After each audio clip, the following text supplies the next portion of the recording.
Сайн байцгаана үзэгчдээ та бүхэндээ орой мэндийг хүргэж байна. Футбол ток нэвтрүүлгээ маань энэ үлрэлийн 23 дахь дугаар үзэгч та бүхэнд хүрэхэд бэлэн болоод байна гэж. Нэг амсгаар хэллээ. За бүгд орой мэнд. Орой мэнд. За шууд ажил хэрэгтэй хэдүүлээ орцгоё. Өнгөрсөн 7 хоногт бол Премьер лигийн хэддүгээр тойрглээ? 22 дугаар тойргийн тоглолтууд бол явагдсан. Манчестерийн дерби тоглолт боллоо. Тайлбарт манай Тэмүлээ орсон тий. Тэгсэн. 199 дахь удаагийн Манчестерийн дерби гэж байна. Үүрээр болсон тоглолттой чиг. Үүрээр Юу гэж байгаа юм бэ? Орон нутгийн цагаар 12 цаг. айгуу гоё шүү. Улаанбаатарын цагаар 20 цаг 30 минутаас Манчестерийн дерби үзлээ. Бидний ажлын цагийн үед баг өглөө үзсэн. Майкл Карик тэгээд бас жоохон салхируулсан солилцоонууд хийсэн бэлээ. Одоо хойно Магуайр Гараал уурж ирдэг тийм 11 сараас хойш баг дуусна уу? Тэгээд Энэ амар хас те. 48% Мэйнүү бас гараад гарсан тийм. Тийм майнаа гарсан. Донрома ер нь сайн хааж ийсэн яг энэ довтлохоонуудыг. Тэгээд нэг довтлохоо хаах хийцгүй. Нэг дасгалжуулагчаа солилцсон юм шиг харагдаж илээ шүү. Энд дээр Бруно цаашаа явж байгааз. Тэгээд Эмбүмөгийн бөмбөггүй гүйлт бас гоё болоод. Тэгээд Бруно Фернандешийн дамжуулалтын яг энэ ур чадвар болно гэхээр сая ингэж чигээрээ гүйжсэн бол энэ боломж үүсэхгүй байхгүй. Хоёр хамгаалагчд салахгүй Сонгодог сүлбэг довтлоо одоо. Яг цаашаа баруун дарсан Бруно Фернандеш яг энэ төрөлхийн авьяасан харагдаж илээ. Дооргүй Патрик Дооргүй ер нь баг довтлогч шиг л тоглоод байгаа юм да. яг Уусаа бөмбөгтэй үед бол ер нь довтлогон дээр тоглоод байгаа юм байна шүү дээ. Дооргүй энэ үлрэл Премьер лигт 5 голд оролцсон 4-ийг нь сүүлийн 6 тоглолт дотор бүртгүүлсэн байна лээ. Ямаад энэ төрүүлээд бөмбөгөн төрсөн хаалга руу баруунаараа явуулсан. Шоосоо.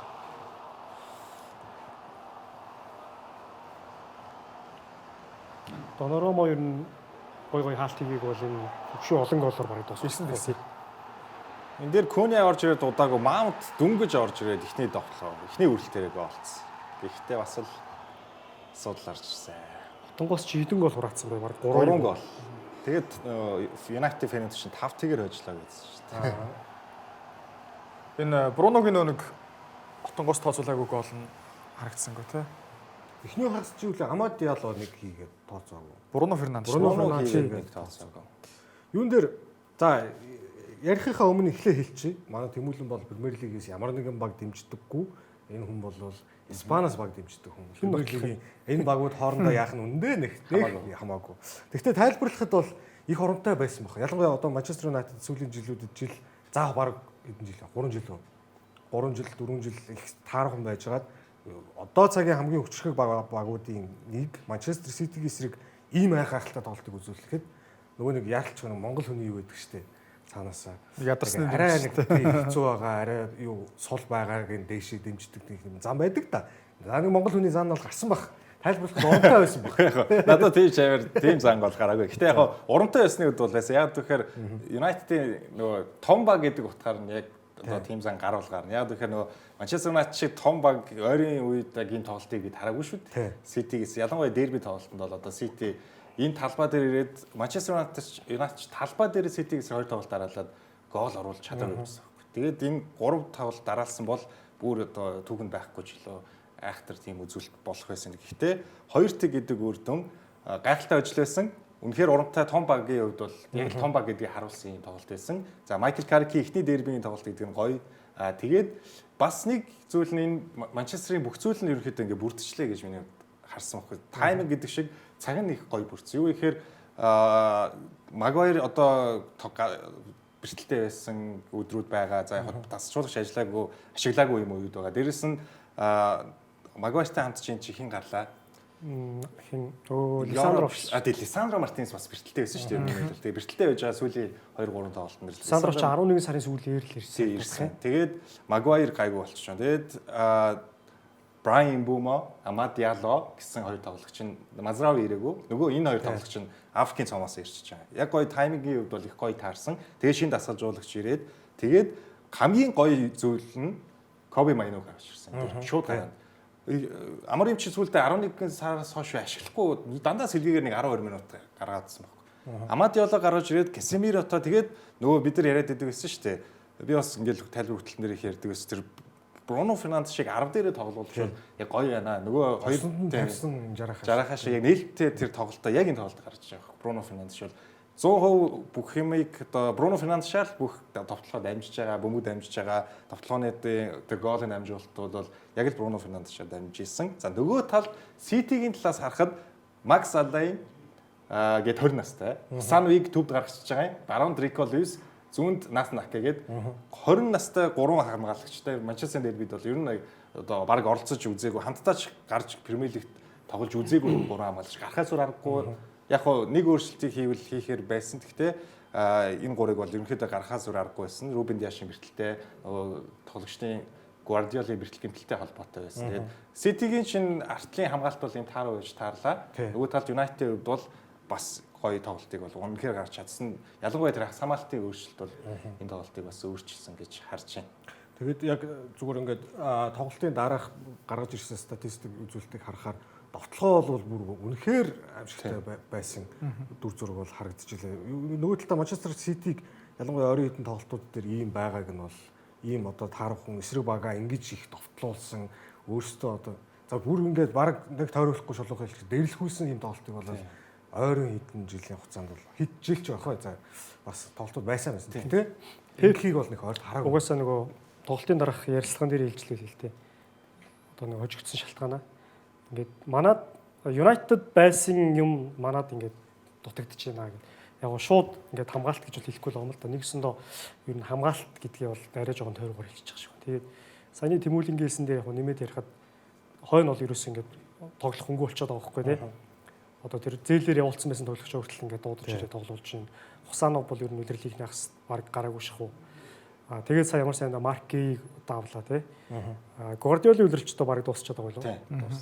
Тэгэхээр ер нь хамгаалтанд гол асуудал байна. Тэгээ ялангуяа Сити шиг ингэж өмгтөө тоглодог баг дээр хойноос ингээд билд ап хийж довтлогоо эхлүүлэх гэхээр яг тийш довтлогоо эхлүүлэх хүмүүс нь байхгүй болчоод урд хэдийгээр хааланд байдаг ч юм уу бусад тоглогчд нь ингээд байгаа ч гэсэндээ хойноос ингээд тэдгэр тоглогчдыгаа бөмбөгөр хангаж өгөх тэр одоо бөмбөгтөө тоглодог хамгаалагч нар нь жоохон дутагтаад байгаа юм уу гэж харж байна. Тэгээд одоо дараагийн тоглолтуудад яах юм бэ? Манчестер талаас ярих юм бол яг нь Манчестер ч одоо сүүлийн жилүүдэд ингээ байнга татгалжуулагчаа солиол байгаа мөртлөө Ситиг эсрэг бас сайн тоглоод байдаг шүү дээ. Ер нь ямар нэг улирлын хоёр тоглолтын нэгэнд нь хожоод эсвэл одоо ядаж тэмцдэг ч юм уу. Яг ингээ сүүлийн нэг Фергигээс хойшгүй нь харах юм бол ингээд уналттай байгаа юм шиг хэрнээ Ситиг эсрэг болохоор айгүй сайн тоглоод байдаг.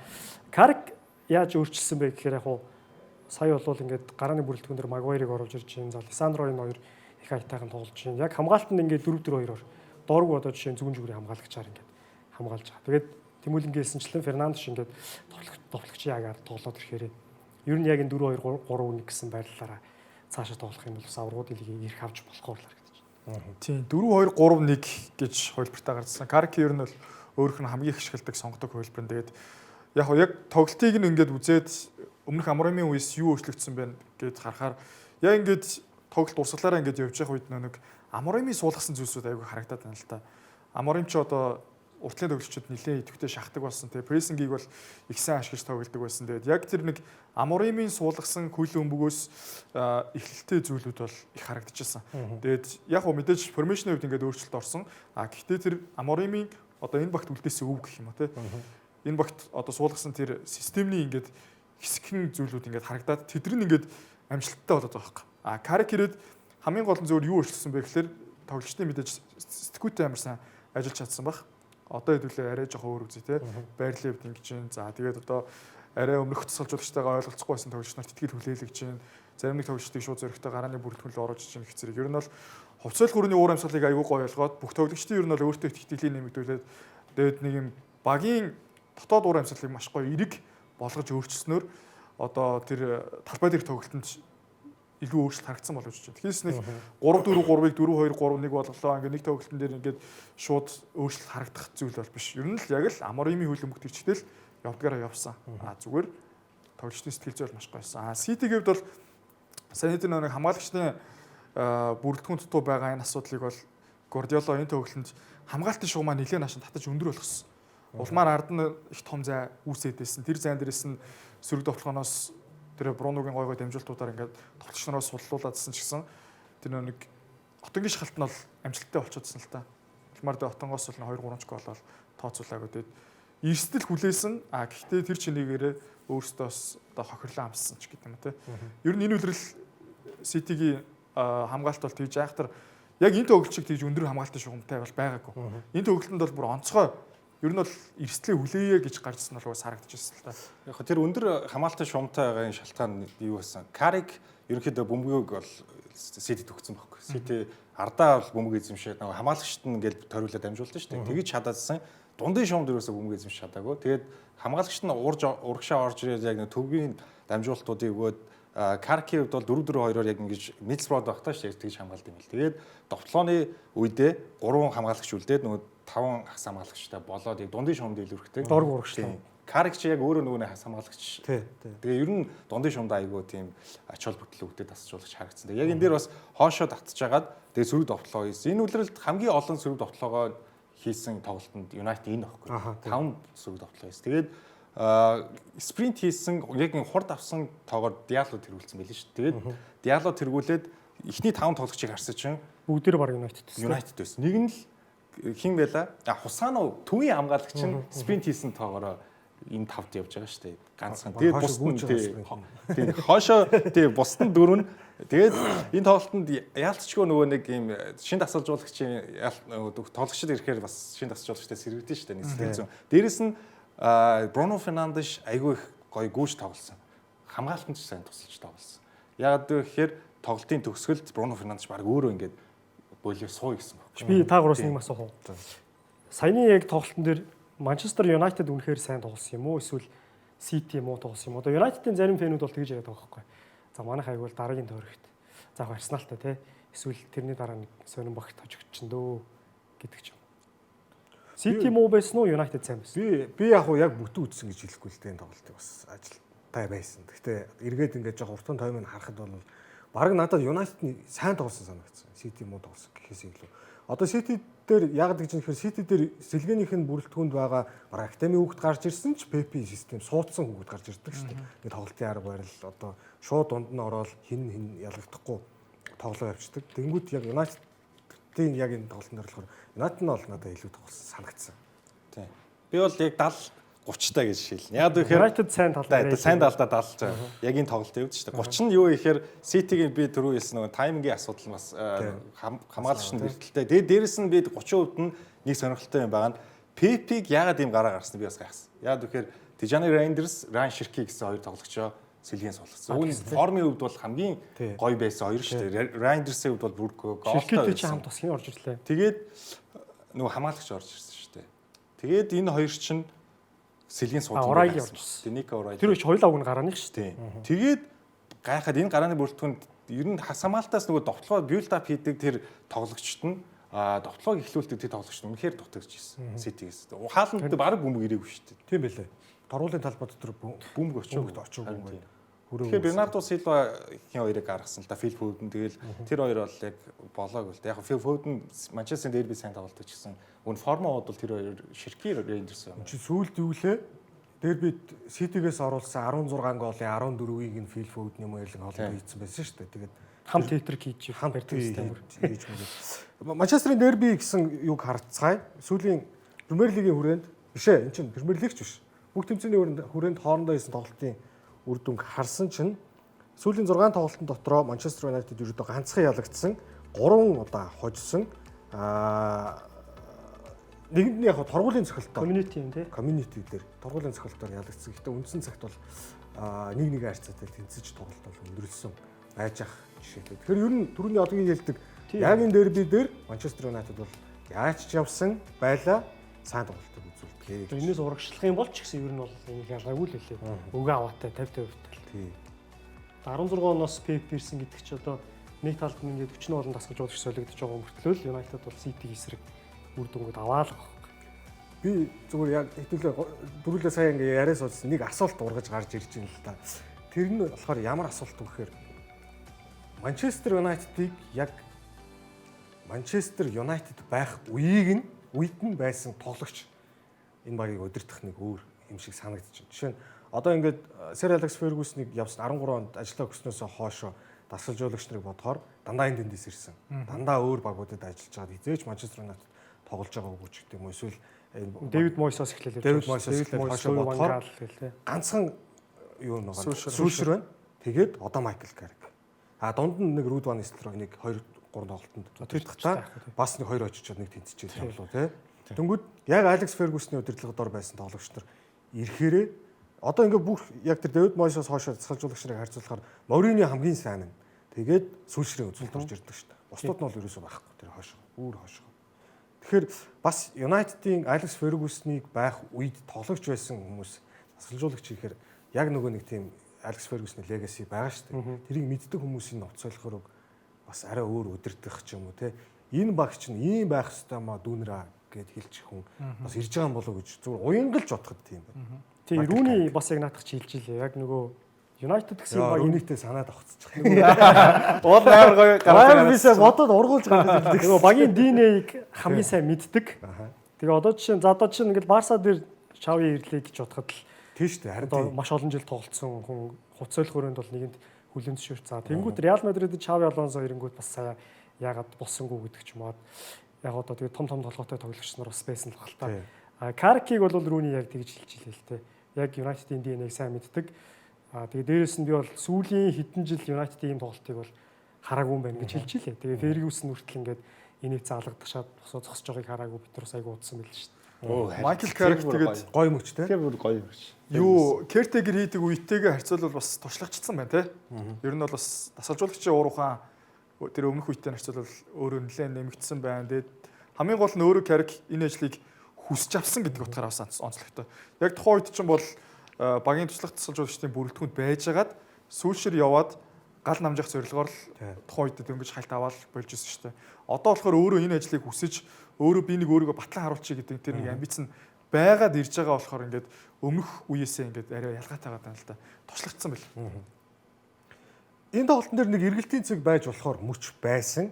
Энийг бол Ситигийн фэнүүд ялангуяа сошиал орчинд за Twitter дээр их бужигнсан байл. Энэ бол даалогийн улаан утас байх ёстой байсан үгүй гэдэг. Тийм энийг бол ер нь бас зарим аналистууд бол ер нь эргэлзээгүй улаан л гэж хэлээ. Яагаад гэвэл энэ бол маш аюултай болсон. Эсрэг баг одоо ноцтой гэртэж болох те. Эдгээр яг нэг зарим өнцгөөс харахад мөнгөнд төрүүлээд хүрсэн юм шиг харагдаж байгаа ч гэсэн те. Тэр нь хамаагүй энэ бол улаан л гэж л. Гол нь тэгж хөлөө босгож улаараа бүтэн улаараа ингэж орно гэдэг чинь өөр амар эрсдэлтэй хүртэлж байгаа юм л та. Шүүгчдийн яадаг үнсэн юм байлээ л бас. Нөгөө нэг хөлөө одоо ингээд далайг харах юм бол ингүүтлээ хөрөнгүүтлээ дахиж нидэрч ингэж яваг байгаас үргэлжлүүлж одоо нэг хөнгөн хөлөө татцсан юм шиг байгаас тэ ер нь би бас нэг тэр хин дээр нэг түмэн ахтаа бас нэг яд дээр улаан утасны дүрм дээр тийм л юм шиг байлээ. Ингэж нидрээд үргэлжлүүлээд тэгээд яг гимтэх яг нэг улаараа л гэсэн бол бас 100 улаан утас биш гэж би бол ойлгосон. Нидэрч ингэж явуулаад эсвэл ингээд бас хөнгөн хурдан авчвал бас арай өөр юм шиг тэгээд бас ингээд авах хэрэгтэй тийм. Тэгээ Howard Webb чинь бас энэ дээр тайлбар хийцэн байсан баха. Ер нь яг нөгөө нэг тиймэрхүү юм яриад шиг байлаа. Улаан утасны дөрмийн яг энэ 100 улаан утасын violent одоо контакт бишээ гэж бол тайлбарлаж илээ. Тэгээд яг хөө мэдээж дэмжигчийн өнцгөөс харахад бол арай өөр л харагдах байх л та. Дөнгөтэй бас ингээд одоо яг саяных тохиол Премьер Лигийн ялангуяа өөр тоглолтууд дээр болохоор тэр үеийг нь улаан өгсөн байгаад идэг. Харин тийм. Энэ дээр нь болохоор биш байнгут фэнүүд маш их төөрөгдөл эргэлзээ үүссэн байж магадгүй. Энэ бол яг хөө ярих хэвээр нэг зүйл бол байсан.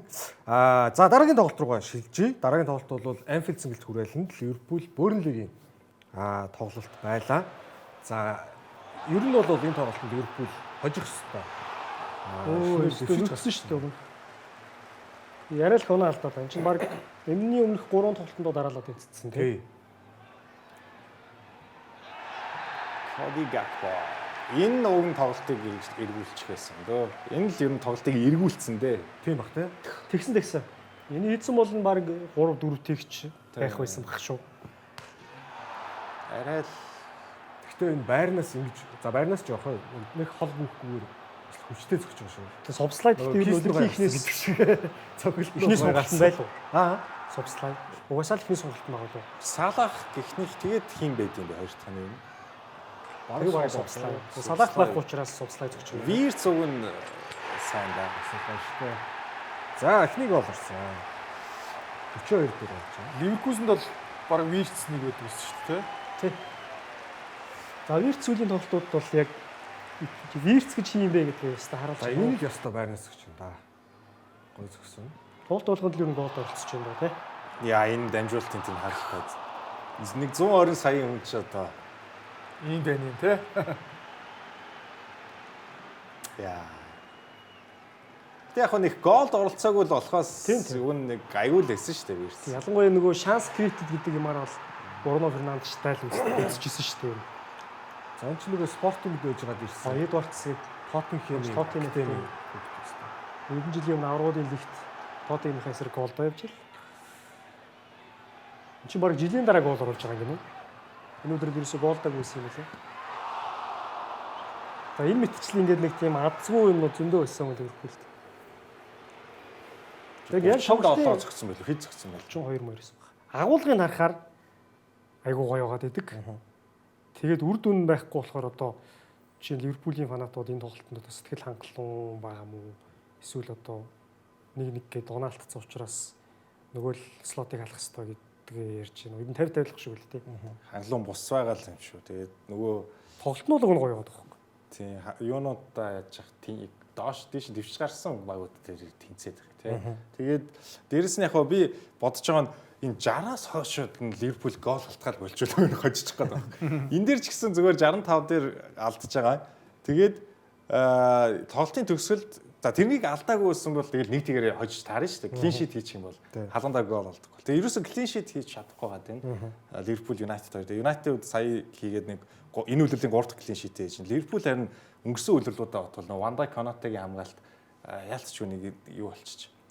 Цаорхоо гартдаг болчих. Тэгэл хийтэй болчих. 65 70-аас хойшоо Ван Дайк ч гэсэн өөрөө хүлэмжшүүлж энэ тоглолтын дараа бид нэр яг энэ 60-аас хойшоо нэг л зүйл биднэрт дутаад байна. Хамгаалалт болохгүй байна. Өө нэг л зүйл дутаад байгаа нь өөрөө Конате хоёрын хийх ажил нь юм болов уу гэж байна. Хамгаалтан дээр яалтч хойно тоглолтын төгсгөл гол алдаад байгаа Ливерпулийн хамгийн том асуудал юм болов уу гэж бодоод байгаа шүү. Өөрөөсөө бас эхний хагас дээрээс гол хийхгүй байгаа шүү. Гол хийхгүй. Тэгээд хойшоогоо гол алдаад хоёрдугаар хагас эхлээд хийлээч гэсэн тэрийг зөрүүлж ингээд гол алдаад байхаар ер нь бол Ливерпул олон дараалж байгаа. Вирцийг хэдүүлээ онцлоод яриа. Флорен Вирц сүүлийн 7 тоглолтын дотор 6 голд бол шууд байдлаар оролцсон. За энэ бол бүх тэмцээнийг оролцуулаад тэр Барнсли бол Фэ цомын тоглолтод өөрөө гол оруулж голын дамжуулалт өгсөн. За Вирц ер нь энэ байтугай тоглолтыг үзүүлэхийг бол Ливерпулийн фэнүүд бол хүлээж ирсэн баг. Тэгэхдээ ямар ч үсэн таг дүлий бол биш байна гэж хэлэх гээд байна. Одоо нэг яг улирлын их хэсэгт харьцуулбал улирлын ихний 12 3 4 тоглолттой Вирц байхгүй байна. Үндэ өрөхгүй байна ч гэдэм үү тоглолт нь болохгүй байна.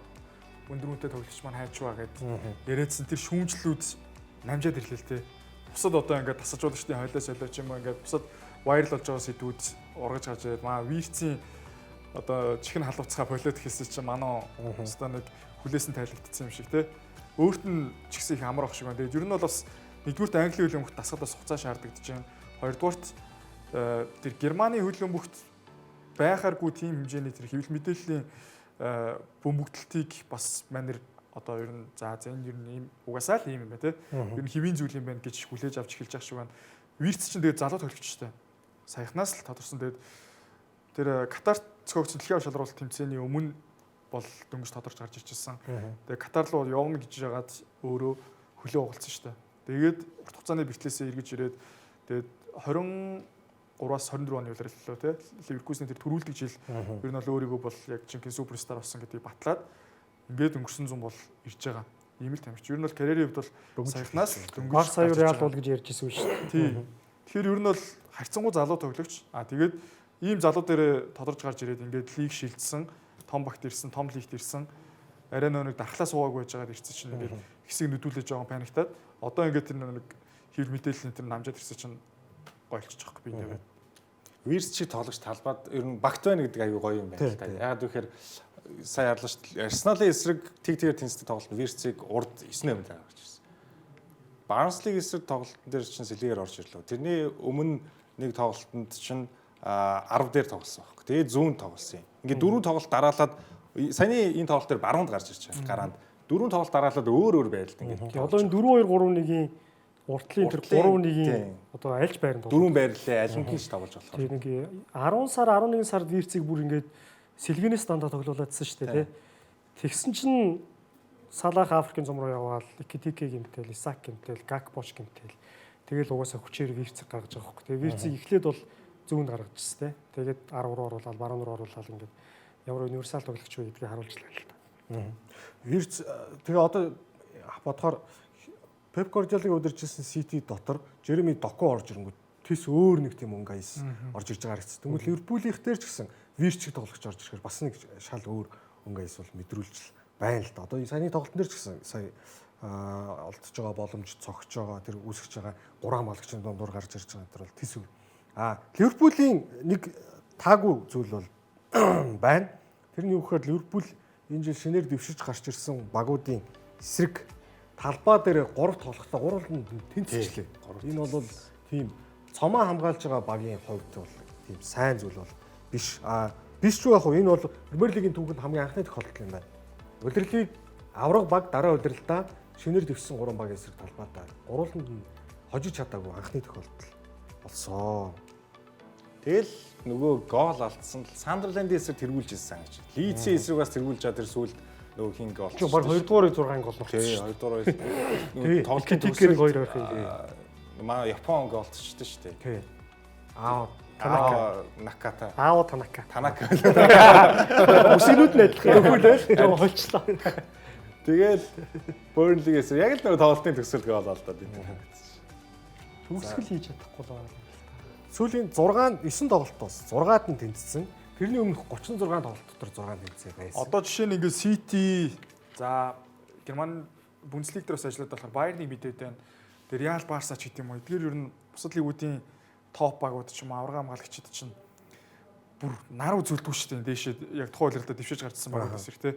Тэгж бүр өөрсдийгөө одоо нэг ялангуяа Байерн бол тийм Байерн бол бүр тэр цэцмээ бүр ерөөсөө бүр үнэхээр доминант 7-8 шүү дээ. 10-20 үйлрэлчлөө дээш дэвшиж гарчсан багт хожигдоогүй, оноо алдаагүй, малтаагүй тэрэг тийм амар доминант статистиктэй. Тэгэхээр Ливерпул бас дээшээ дэвшиж гарчсан багууд эсрэг оноо алдаад байна гэдэг бол Премьер лиг өрсөлдөөр нэгдүгээр чанга байна. Хоёрдугаарт бас бусад нөрөг лигийн юунуудтай доминант багуудтай харьцуулах юм бол бас Ливерпул яг тэр хэмжээнд биш байна л гэсэн үг. Одоо нөгөө унахын тодорхой болсон гэдэг Вулверхэмптон чи хүртэл сүүлийн 3 тойрогоос 5 он авцсан. Одоо ер нь ямар ч багтай бас үзэхэр болчиход шүү. Ер нь болох юм шүү гэдэг. Тийм. Дуугар явж байгаа нийт чи ер нь дандаа унаа аваад шүү дээ. За дараагийн тоглолт. Ингээд Манчестерийн дербид Манчестер Сити хожигдоод. За нөгөө талд Астон Вилла чинь бас оноо алдчихлоо яалаа. Ер нь тэгэнгүүт Арсеналд бүр ингээд түрүүчийн тойрогч гэсэн Арсеналд хонглын үзүүрт. Үгүй хонглын үзүүрч жоох юм. Өөр тасраад алга болчих. Тасраад алах болох тэгж хэлэх гээд байхгүй. Тэгсэн чи болдгоо юм да.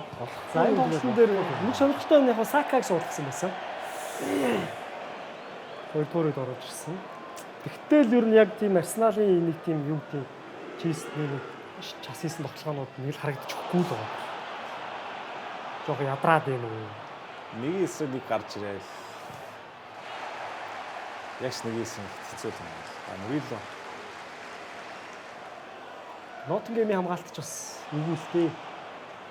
За хоёрдугаар үеийг Сакага хийсэн. Трозар, Сака, Мерино өдр орж ирсэн. Гэсэн ч гэсэн ер нь нэг тийм мэлд илүүлж ерөөсө чадахгүй л байгаа дээ. 7-гийн дундуур нь Арсенал ч юутэй тоглолцсон. Челситэй тоглолцсон шүү дээ. Орж ирж байгаа. Арсенал Сити хоёрын хуваар бол үнэхээр амар байлгүй. Одоо энэ 7 хоногт аврагуудын лигтэй, буцаа Премьер лигтэй. Андэ Жон байж чадна лигийн цомын хариу тоглолт байна.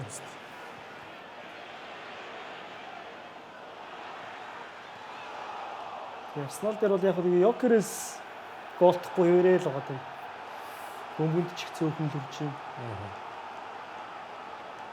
Бараг Жесус нь зэлхийгээр орж ирэхээр арай гайгүй тоглоод байна уу ч гэж харагдах шиг заримдаа. Хаварцыг одоо нэг сулгарсан тий.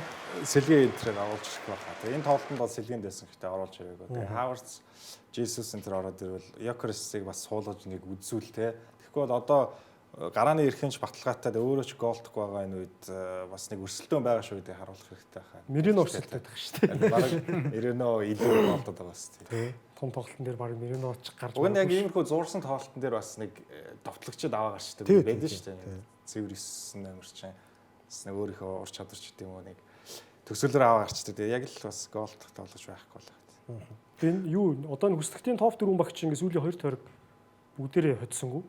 Тэг Сонирхолтой.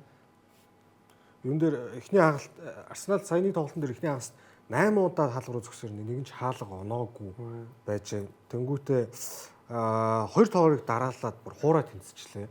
Энэ бол Арсенал өөрсдөө 2012-оос 13 оны улирал эхэлж байхад тухайд Арсен Венгер засгалжуулагч байсан. Эхний 2 тоорыг дараалаад хуурай тэнцэжсэнээс хойш 14 жилийн дараа хамгийн анхны тохиолдол болж байгаа юм. Хуурай тэнцэж 2 тоглолт тойрог дараалсан. Энэ тохиолдол Арсеналд ерөөсөө байгаагүй. Тэгтэл энэ зүйл бол боллоо. Энд ч одоо түрүүчийн тойрогоо оролцуулахаар хэдэнд 4 оноо тасарчих. Дахиад нэмээд 4 оноо аваад бүр тасарчих боломж байсныг бол Арсенал ингээд ашиглаж чадсангүй нэлээд Арсеналын хувьд бол харамсалтай зүйл боллоо гэж харж байна. Юун дээр энэ тойрогт гэхдээ Ноттингем нөгөө талдаа Арсеналын хаалгыг ерөөсөө хамгаалтыг зовоогүй юм шүү. Зовоож шалаагүй юм. Хамгаалт нь үү? Тий. Арсенал Ноттингем сайн олигтой довтлоо гэж. Тий, угаасаа довтлож чадахгүй. Яг ганц нэг сүрэг явах гэж үзсэн юм а тэгээд Раяч ер нь их цагаа олж гарч ирэх юм. Хаацсан одоо интернет ганцаараа гадрах боломж улайс л. Арсеналыг гол давталч тэр шүү дээ. Одоо Ливерпул бол тоглолтын төгсөлд ингээ гол алдаал тий, оноо алдаал байгаа шүү дээ. Тэр шиг бас биш яг нөгөө нэг клин шит сайн хийж хамгаалагч Өөртөө хийхгүй ч гэсэн яг найдвартай болохоор тэгээд 2 тоглолт арай юу ичлээ шүү дээ. Өөртөө гол оруулаагүй ч гэсэн хуурай тэнцэлчлээ. Тэгээд энэ хоёрын нэгэнд нь л гол алдсан байсан бол бүр л одоо онооны үед алдантай юм л юм болохоор байсан. Тэгээд бас хамгаалт сайн багийн давуу тал бас байх юм л да. 5 дахь удаага энэ улирал өнгөрсөн улирал хийснээс хойш дооцоор 13 дахь нь гэлөө. Энэ улирал бол 5 дахь удаага эсрэг бага хаалга онуулалгүйгээр тоглолтын бол бас нэг сонирхолтой марч дээ нэрээ. Өнгөрсөн улирал одоо Премьер лигийн бүтэн улирал TT-гэр тэнцсэн 19 тоглолт байсан гэж үү дээ. За би жоохон зөрүүлж магадгүй шүү. Тэгс чи энэ улирал одоо дундаа орж байхад 16 байгаа юм байна. 16-ийнх нь 6 өнөө 7 зөвхөн энэ сард гэж байгаа юм. Тэгэхээр одоо 1 сар гараад 20 хонжийн ер нь яг ингээд 12 1 сар гэдэг чинь хамгийн ачаалттай биш үү? Тэгэнгүүт ингээд бүгд айгүй ачаалттай ер нь биерийнхээ эсрэг гол хийн гэдэг нь айгүй тийм хэцүү л болдог шиг байна. Ачаалч угаасаа ядралтай байна гэж хүнийг гүйцэтгэлд бол амар нөлөөлнө ш. Тэгэл ер нь тэр нь л харагдаж байгаа. 12 сарын нөгөө нэг сүүлийн тойрогт тэр чинь 3 4 тоглолт тэгээд тийшсэн ш. Тий он гараадчихвол ажлын өдрийн тоглолт сүүлийн тойрогт тий. Өглөөс өдөрсөн чинь томшууд баахан тэнцсэн тий. Тэгээд за энэ тойрогт нэгэн за ер нь бол томчууд нэлээд оноо алдах нь алдсан. Гэхдээ Тоттенхэм талбайда тоглолт хийгээд West Ham ялагдлуулсан. За ингээ өнгөрсөн үеэр ихснээс хойш өөрсдийнхөө талбай дээр Wolverhampton 18 хожигдсон, West Ham 17 хожигдсон бол энэ дунд Тоттенхэм 16 хожигдлоо. Тоглолтын дасгалбар худалдаж аваад багаа дэмжих гэж зингэлтгтээ ирсэн чинь 16 тохиолдол тэр нь дэмждэг баг нь хожигдчихжээ өнгөрсөн үеэр хийсэн. Одоо 38 тоглолт энэ үлрэлийг оролцуулбал за энэ 22 тойрогоос гэхэр чинь за 11 нь 30 тоглолтоос 16-т нь ялгцсан гэсэн үг шүү дээ. Одоо за United тийм үү Chelsea тэрвээ Томас Франк байсан бол бараг сарын өмнө халагдсан байгаа. Тэгээд яг нь фэнүүд бол ерөнхийдөө одоо нэг төвчээр нь алдагдах үе иржлэх шиг байлээ. Тэгээд зингэлт хүрээлэнд одоо жишээ нь time to change тий өөрчлөх ёстой. Багийн эзэдэр ч нөгөө юу хэвээр байгаа дасгалжуулагч дээр хүртэл ингээл шүүмжлэлтэй уурэл оцонгууд явж лээ. Ямар ч байсан одоо энэ 7 хоногт Борусsia Дортмундтай чухал тоглолтыг хийн. Тэрийг ер нь харах гэж бодож байна. өнөө шөнөс тий. Тий.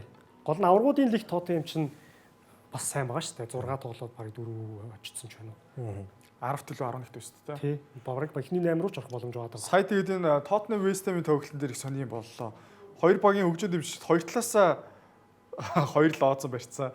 Tottenham-ийн фанатууд болохоор time to change гэдэг лооцсон барьцсан. Гэсэн чинь West Ham-ийн фанатууд болохоор no more BS гэдэг нэг BS гэдэг нэг багийн хоёр эзнийх нь нэрнийх нэвсгэл юм байл л дээ. Тэгээд бас клубийнхаа эзэдүүдийн гаргаж байгаа шийдвэр бодлогыг бас эсэргүүцсэн байдалтай. Ингээд no more BS time to change гэдэг юм хоёр лооцоо хоёр талаасаа тулцсан. Тэгээд сонирхол харагдсан байл. Найруулагчид ерөөсөй байнга л хөгжөөд дэвшлийг харуулдаг байхгүй. Томас Франки тэгээд өмөрийг гэхээр хамгийн гол нь улирлын өмнө бас нэлээд тоглогч авцсан юм байлээ. Одоо Кудусийг 50 хэдэн саяар, Шави Симонсыг бас 50 хэдэн саяар. Коломоаныг авчихсан. Одоо сая Галагерыг авчирч өглөө гэл. 8-нууд бол уг нь хийцэн байгаа. Тэдэг гівч багийн амжилт байдаг. Уг нь 8-9 сард айгүй аятайхан харагдчихсан. Сая тэгээд Хайтингаг авцсан байлаа шүү дээ. Хайтинга ч тасалжуулагч албанд. тасалжуулагч албанд тийм. Нэг тэргүүн туслах гэдэг үлээ тийм. Тэр мессен дээр бараг авцсан юм шүү лээ. Миний бодлоор зүгээр хэнийг Франкийг халангуут Хайтингаг бас тасалжуулагчаараа тавья гэж бодсон юм болов уу ч бодох шиг. Нодлон шүү дээ. Нодлон удирлын хин чи Хайтинга ч Ливерпул ирсэн байсан. Слоттой байсан. Тийм слоттой байсан. Тэгээ сая ингээд энэ өвлийн 8-ны цонхны үеэр юугаар авчирсан. Слотч Ван Брокхорстыг авчирсан байна. Ван Брокхорст авчирсан. Хайтинга өөрөө сая удирлын ихэнд Аякст байж байгаад бүр Аяксыг түүхэнд байгаагүй антирекордуудыг тогтоож өгөөд халагдсан шүү. Туслах гэснээр сая Каркийн тасалжуулагчдын багийг харсан уу? хараг. Джонатан Вудгейт, Стив Холланд хоёр авчирсан байна. Ер нь бол Юнайтедтай одоо Вудгейт бол жишээ нь Юнайтедтай яг хамаарал байгаа юм. Тэр яард байсан Вудгейт юм биз дээ. Тийм Личер яасан бэ? Байна уу? Личер байх. Лич ч нөө нэг 19 насныхаа баг дээр байгаа хаа. За доошлсон юм. Гол нь одоо Гласнерыг 190 гэсэн шуум айгуу явуудах юм. Нэрээ би тэрийг тэгж утсан шүү. Класнер явна гэхээр за арга United бат юм байна да гэж утсан шүү. Хэрвээ Карк ингээд амар сайн ажилчвал яах юм? Харин тэгвэл угаасаа мэдэхгүй тэгээ тохирсон хүрсэн юм шиг болно. Магадгүй. Тэгсэн шүү дээ. Ер нь баг 90 шүү Класнер хэлсэн шүү дээ. Би ингээд том багт багийг хэлэхгүй. Гэтэ би бол татгалзахын аргагүй санал авсан гэсэн шүү. Тэгэхээр чи одоо юу юм бэлээ? том баг юм бэл. Палас тэр хоёр бол ер нь баг одоо ингээд баг болиул болчхоор л байгаа юм шиг байлээ. Тэгтээ Тэгээд за ямар ч байсан нэг нь үлэрлээ. Тэхэн дуусна. Сая 100 болт гэсэн бохгүй юу? 100 ер нь Гэхи явуулчихсан шүү дээ. тий. Тэгсэн чинь Явал би баг Класнер тий Гэхийг явуулчихгаа би зүгээр явчихё. Энд чинь их байгаад шаардлага алга Тий. гэдгийгчсэн. Гэхийг аваад үлдсэн, өвөл явсан. Мань үнний аан бол хэвэн дэлвшиг л. Би Гэхийг явуулдаг дээр алдсан шүү. Тэгээд тэгвэл би ер нь болиг юу гүгээд. Яг бас дээрэс нь яасан юм шүү. Орлого тоглогчийг олж чадаагүй юм шиг л шүү. Тэгээд яг 8 цуслагдаад уун Ливерпултэй яг тохиролцсон байжсэн чинь. Тэгээд орлого тоглогчийг олдохгүй байна 8 цуслагдаад. Тэгээд сая бас Ливерпул уг нь энэ дээр орох болов гэж бодож байсан. Гэхийн төлөө бас Челси ч юм уу гэсэн чинь ганцхан 30-аар авчлаа. би темкад нэг хэлжсэн санаж байна уу? Юу гэж? Сарын өмнө наад явж баг Сити руу шүү. тэгстэй. Тэгээд харсан чинь Ситигийн 8-уудыг харсан чинь нөгөө Португал шинэ спортын захирлын бүр амар байна. Доноруумаг 20 дээр шинэ гээ 30-аар Гэрээс 40 хүрээгүй юм шүү.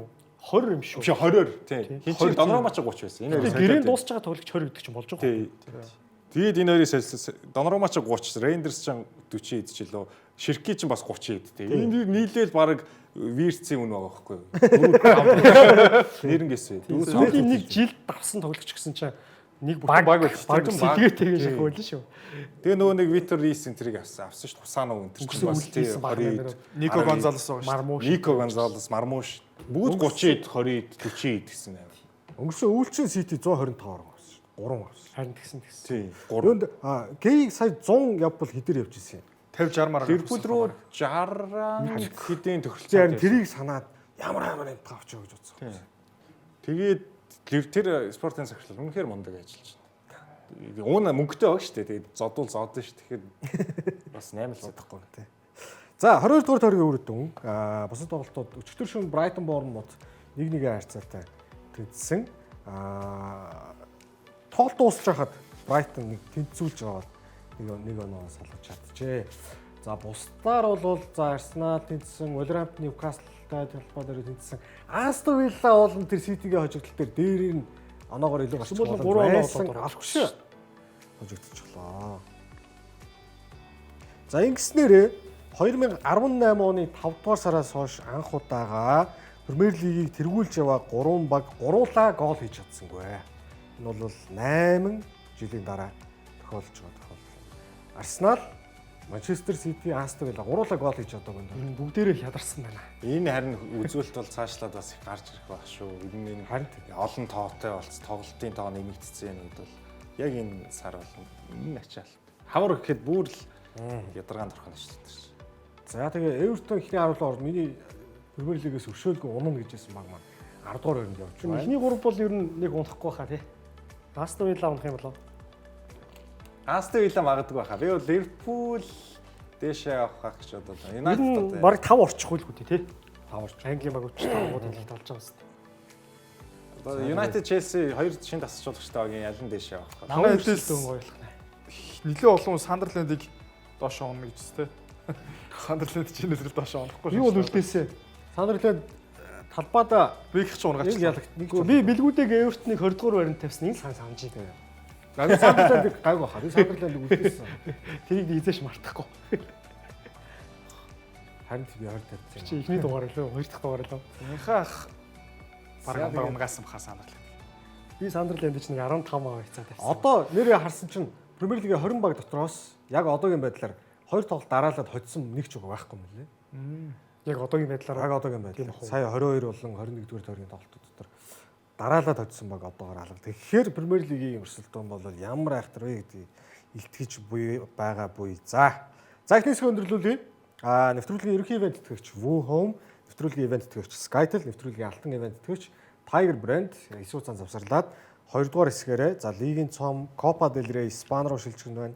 Испани Ла Лиг ярих нь байна. Германы Бундслигийг багтаагаад сайхан ярих нэ. Исүү цан завсарлаад болж.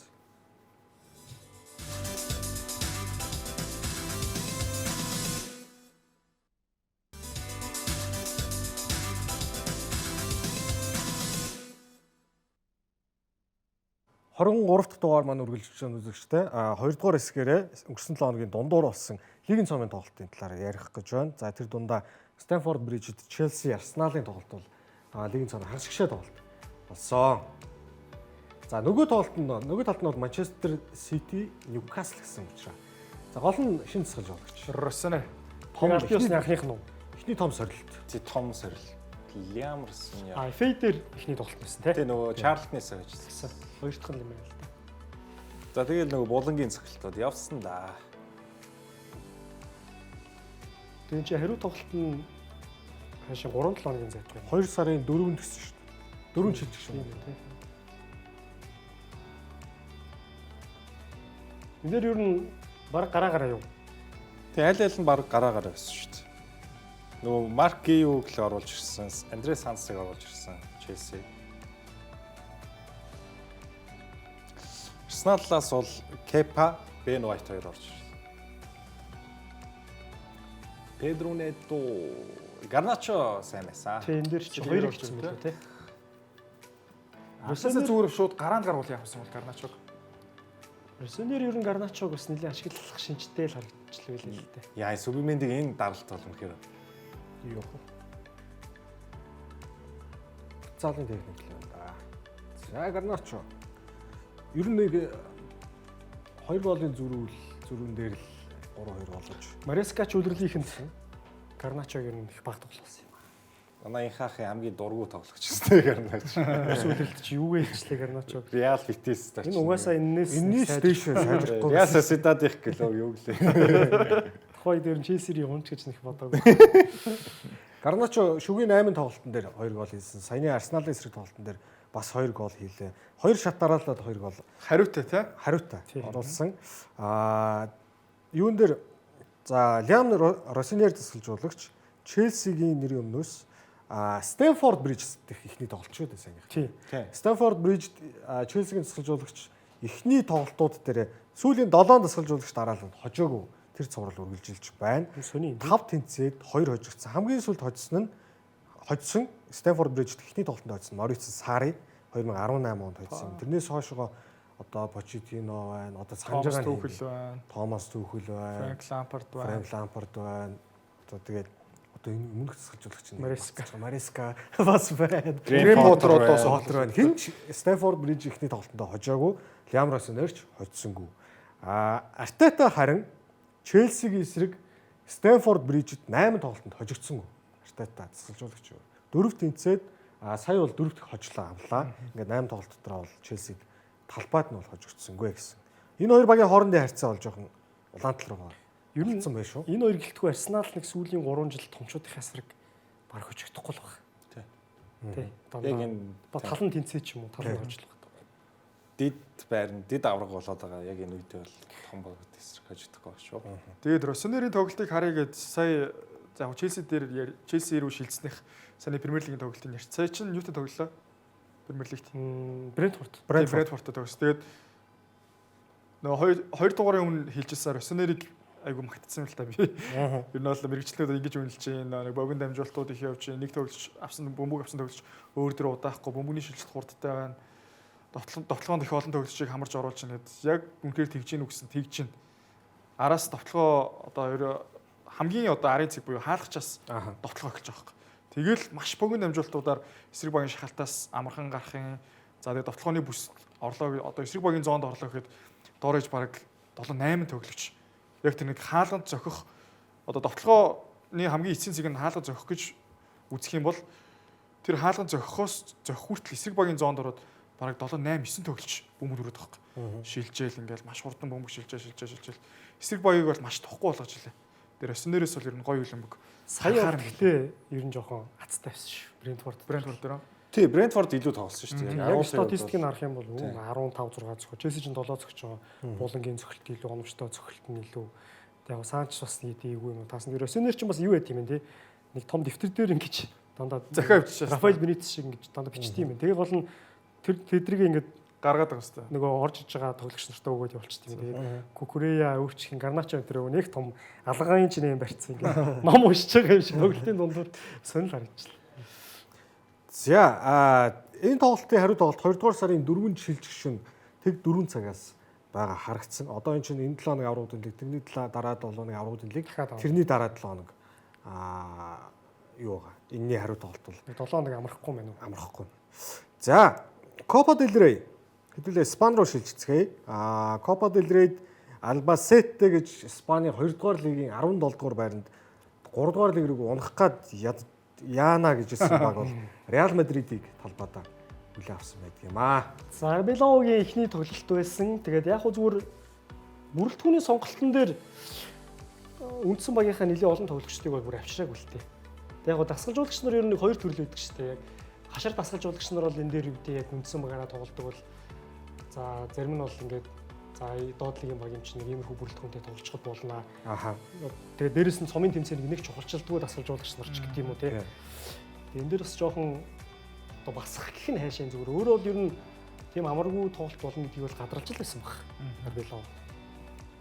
Тэгээд болцоо тавьчуул гэж утсан би бол. Тий, Arbeloa-гийн анхны тоглолт байсан. Тэгээд тэрнээс гадна Albacete өөрөө түүхэн дээр Real Madrid-ийг хожиж байгаагүй. Тэгээд тоглолтын өмнө Albacete-гийн цалжуулагч нь юу гэж хэлж гаргасан бэ гэхээр манай баг түүхэн дээр Real Madrid-ийг хожиж байгаагүй. Тэр бүх хожигдлууд өнөөдрийн одоо бид бүхний авах тэр хожилд одоо нөөцлөгдөж ирсэн юм тий. Хожилд ингэж нөөцлөгдөж учраас өмнөх тоглолтууд манай хожигдоод идэг байсан юм гэсэн утгатай үгийг бол хэлж гаргасан юм байлээ. Тэгээ хожлынг бол нээж байгаа. Тэр нь тэгээд Albacete-гийн тоглогчдод бол маш гоё тийм хурцлж өгсөн мотивац өгсөн үйл явдал бол болсон.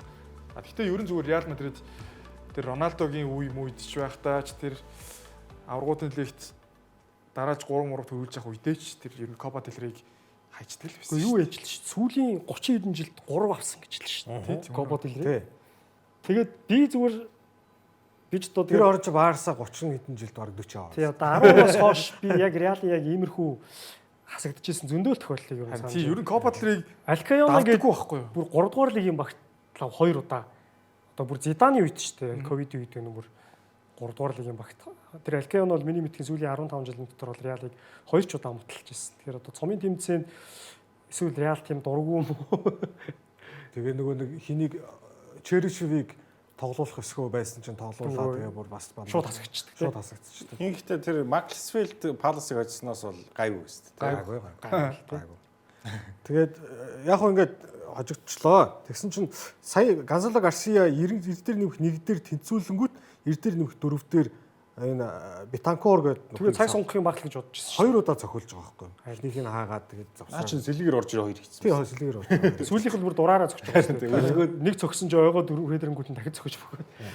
Энэ үлрэл Реал Мадрид 9 удаа эсрэг багийг мөргүүлж гол алдсан. Ла Лигийн бүх багуудыг энэ үгээрээ тэргүүлж байгаа юм. Яг ингээд ирэмблээд бүх тэмцээнийг оролцуулаад тооцох юм бол сүүлийн Реал Мадридын сүүлийн 9 дасгалжуулагч нар дотроо эхний тоглолтонд хожигдсон ганцхан дасгалжуулагч боллоо.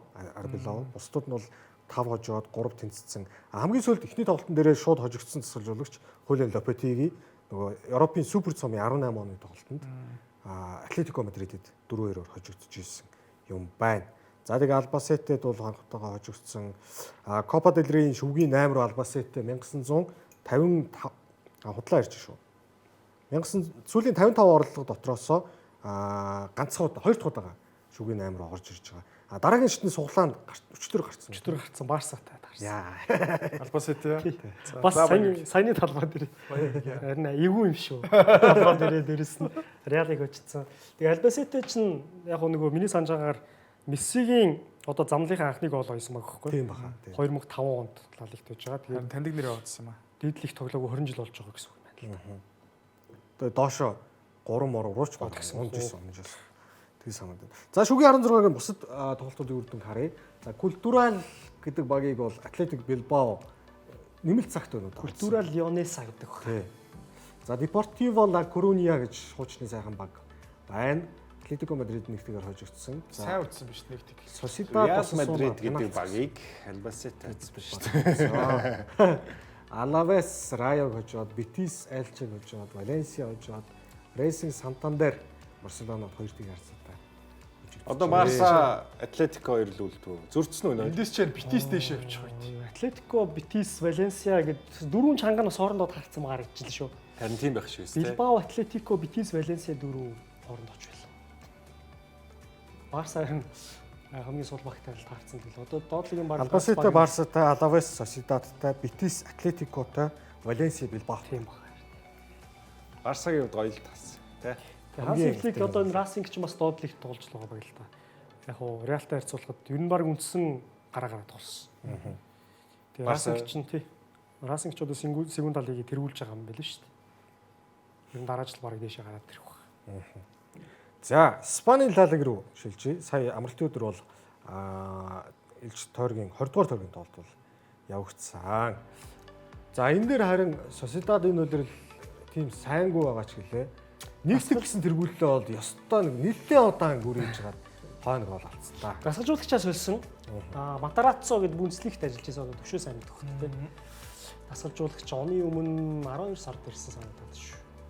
Тэгээ тэрнээс хойш бас гайгүй үр дүнгууд бол авч байгаа. За энэ тоглолтын дээр чинь тэгээд хичнээн ч гол юм тооцогдоогүй. Ялангуяа Барсагийн нийтдээ 5 удаа хаалганы шоонсон.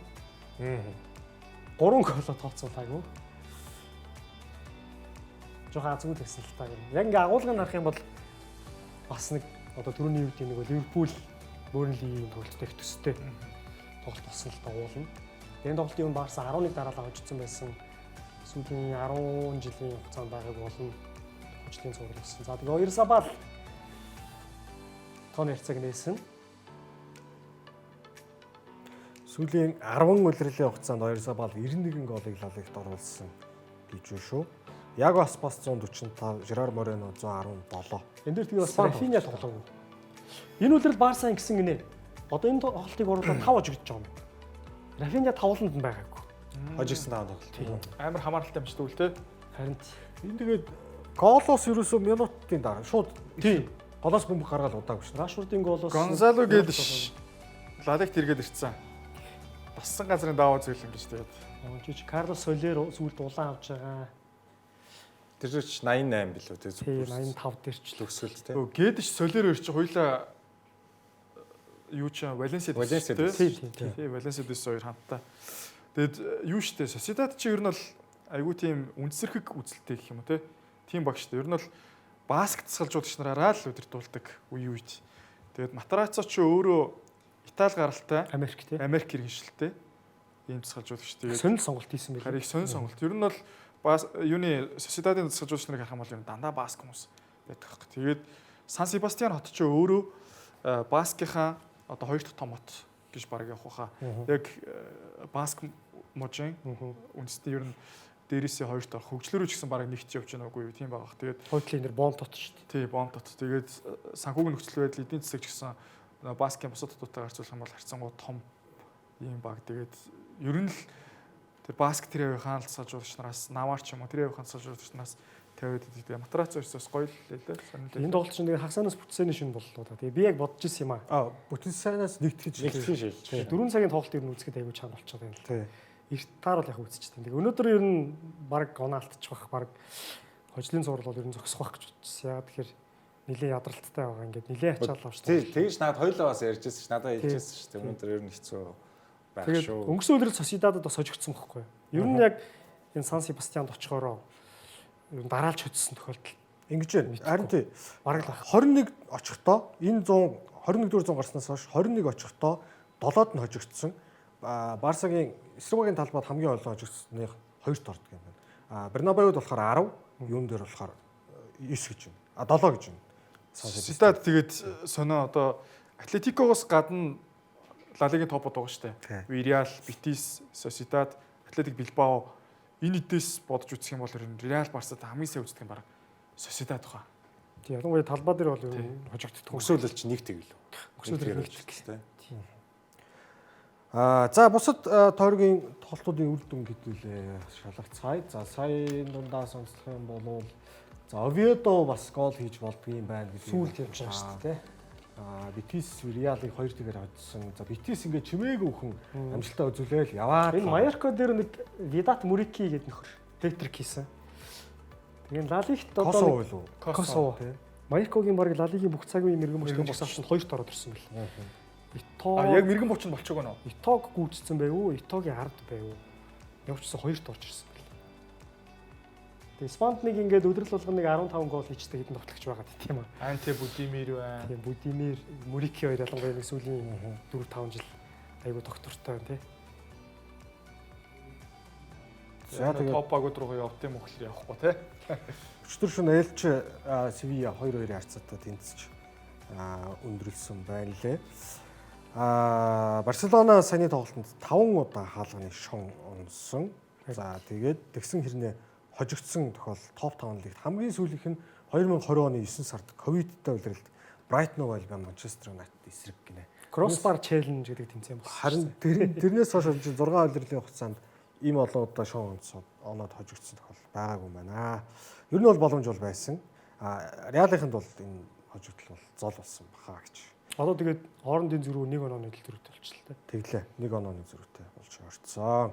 За Германы Бундслиг рүү шилжиж. Энэ тойрогт бол за тэгээ Баерн бол хожигдгоор хоцсон. Гол нь энэ тоглолтын дээр бэртсэн байсан тоглогч бол ирсэн гэдгийг Сяла онцолж байна. Лайпциг, Баерн эхний хагас нь бол Лайпциг. Энэ хоёр чинь нодлон 3-3-аар тэнцсэн шүү дээ энд. тэгсэн. Лайпцигийн талбай. Эхний хагасыг Удирдлагын ээлтийн тойрогт 6 тэг тий. 6 тэг. Баерн 6 тэгээр очсон. дуусны дараа нэг дүүн харсан чинь нэгдэг байсан. За Тэгээд эвгүй байна да гэх хоёр. Ер нь бол илүүрх маягтай байсан шүү. Эхний 45 минутанд Лайпциг ч. Тэгээ компани энэ дээр бас одоо аврагуудын лигтээ болоод гисэн нь Олизе өөр хэд хэдэн тоглогч бас Сэлгэнээс эхэлсэн. Тэгээ Олизе 2 дахь үед орж ирэл Баерн бол жиг машин шиг ажиллажлаа. Олизе гэж. Олизе чи өнгөрсөн үеэр л 15 ассист төгсөн баг шүү. Одоо баг 15 руу төгсөн. 13 баг байгаа. Чи өдрөл дөнгөж талдаа орж байгаа шүү. 20 ассист бол ер нь өчгөл юм. Энэ үлрэл тэгээд ер нь Кейн мэдээж бүр галзуу байгаа л да. Кейн гэтээ Кейнээс илүү зүгээр багийн амжилтанд арай илүү өндөр өвтэй нөлөөлж байгаа нь бол Майкл Олизе юм шиг санагдаад байгаа юм да. Тэрөөсөн 57 дээр орж ирэл 3 голын дамжуулалт өгч байгаа байхгүй. 3 голын дамжуулалт өгөөд 1 гол оруулж байгаа байхгүй. Тэгэхээр ч яах юм бэ? Тэгээ Мусиала орж ирснээр энэ үлрэлийн дебют тоглолттой байснаа голын дамжуулалт өгөх юм. Тэгэхээр ч яах юм бэ? Алфонсо Дэвис ирсэн байгаа тий. За энэ дээр Паулович гоё мэдэрсэн. Тэр хоосон цаг. За энд Олизегийн гол. Тийм Мусиала одоо ингэ цаашаа өгчөж байгаа. Яг ер нь бол тогтоогол өгсөн юм байна л да тий. Мусиала ч клубын дэлхийн аваргаар дэмжчихлөө тий. Хөлөө оглоод. Тэр хинтээ таарч. Аяр юу гэж. Мусиала одоо дэлхийн аваргаар гол нь ямар хүн формд орж ирэх юм бол та. за ингээд 5-1-ийн харьцаад эхний хагаст нь нэг тэгээр өндөрлөөд 2 дугаар хагаст гарч ирээл Яг бол одоо нэг Франк байсан юм байлээ гэдэг юм болсон л. Олисегийн гоолын дамжуулалт 13. Араас нь Бундслигт араас нь Луис Диас 9-тэй. Тэгээд Фарес Шайби Франкфуртын 7 гоолын дамжуулалттай. За гоолд оролцсон тоо. Энэ болохоор бүх тэмцээнийг оролцуулаад Европын топ 5 лигт Harry Kane 36 гоолд шууд байдлаар оролцсон. Килиан Эмбаппе 34, Эрлинг Хооланд 30, Майкл Олизе 29 боллоо. Одоо саяны тоглолтын дээр жишээ нь ингээл 4. 3 голын дамжуулалт 36 голд оролцсон. Чи Олизе бол одоо яг энэ дээр голын дамжуулалт ер нь ойрхон баг. Нөгөө гурав нь бол ер нь голын дамжуулалт хэцөөхөн л баг та. Harry Kane-ийн 36-гийн 21 жишээ нь зөвхөн Бундслигийн гол. Тэгээ Harry Kane-ээс хамгийн ойрхон нэгж байгаа нь Денис Ундав, Майкл Олис хоёр 10 голтой. 11 гол яардаг шүү дээ. Нуглаад илүү цаана үлдчих шүү дээ. Одоо дахиад нэг голд оролцоход ингээд хоёр тоглогч нь 30-аас дээш гол оролцсон гэдэг чинь юу гэсэн үг? Тэгснэ үлрэлийн яг хагас болж байгаа. Тэгээ энэ үлрэл зүрэн тэр нэг довтлогоотой холбоотой ер нь их олон үзүүлэлтүүдийг ингээл тойрогоос тойрогт ивдээл яваад байгаа юм байна. Тэдэн тойрогт тэдэн гол оруулсан гэл те Бундслигийн тойрог бүрийн рекорд амжилтууд байгаа шүү дээ. Тэр бол нэг ерөөс шинжилэл яваад. Энэ үлрэлийн голын рекорд гэдэг энийг баг эдэж магадгүй. Одоо баг 70 гарцсан явж байгаа шүү дээ. 2-1 болчихно. Өнгөрсөн үлрэлийн турш 99 хийсэн. Рекорд нь хэд вэ?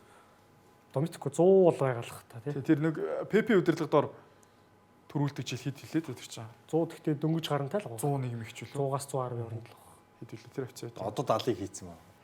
Гол нь нэг Левандовскигийн нэг үлрэл 41 гол оруулсан амжилтыг баг хөвдчих юм шүү. Тэр ч бас чанга баха. Чанга гэж байна. Надад боломжтой шиг. Хавар хийн гэдэг. Одоо хэдэн тойрог гэлээ? Одоо ч 16 тойрог юм уу? Гол ингээд намар өвл бол хийд юм аа. Яг хавар суудаг. Сонлтой. Гэтэ яг хуу Кейн бол бас яг юу ч хүлээж магадгүй эвгүй гараа юм. Гэхдээ Баернд ерөөсөө ямар ч тийм өршөөж энерги тийм сэтгэл зүй бол яасан хаал. Сая Вольсбургийг 8-1-ээр хожиж байгаа. 26 он. Вольсбург чи ихний үеийн бас 2-1-ээр дуусч байгаа шүү дээ. Тэгсэн 2 дуурай дээр 8-1 6-г нэмээд хийчих. Тий 8-1 гэж дуусчаа. Сая жишээ нэг Лайпциг 5-1. Тэгээ оны өмнө ч бас юу хчлээ 6-ыг лөө 7-ыг ингээд авчихсан. Хайд 8 баха. Ямар ч өршөөлөндөл байхгүй. Тэгэхээр чин миний бодлоор зөвхөн Кейнд боломж байгаа юм шиг л харагдав. Бундслигийн бусад тоглолтуудын үр дүн болоод өснөх тийм байдлыг хэлээ харцгаая. За Франкфурт гэж нэг 3-3-аар тэнцдэг баг бай шүү. Надад сая дасгалжуулагч алчлаа. Хин? Нөө Дино топ мойлер гээд Алдсан уу? дэжгүү дасгалжуулагч яваадсан. Тэрийг алчих юм. Би одоо энэ гайхаас ч. Гол нь хамгаалалт гэж бүр юу ч алгаа. Хийгээд ах юм. За Кёлн ноцсон Хамбург гэж бас нэг сайхан уяа баг бай. Дортмунд сүүлд очиж илвэлээ.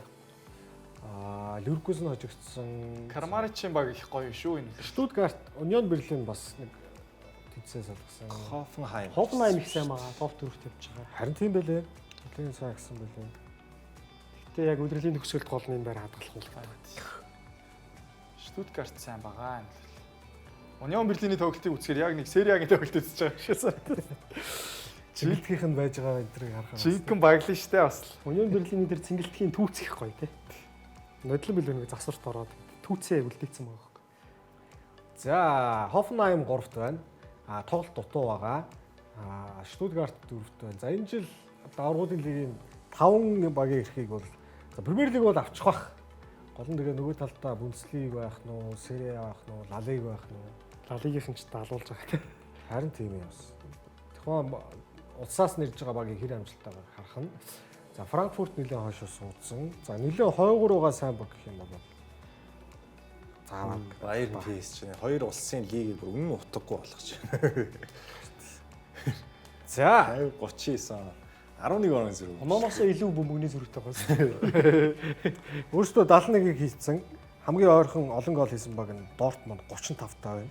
Бас л нуглаад цаана нийлээ байгаа шүү дээ.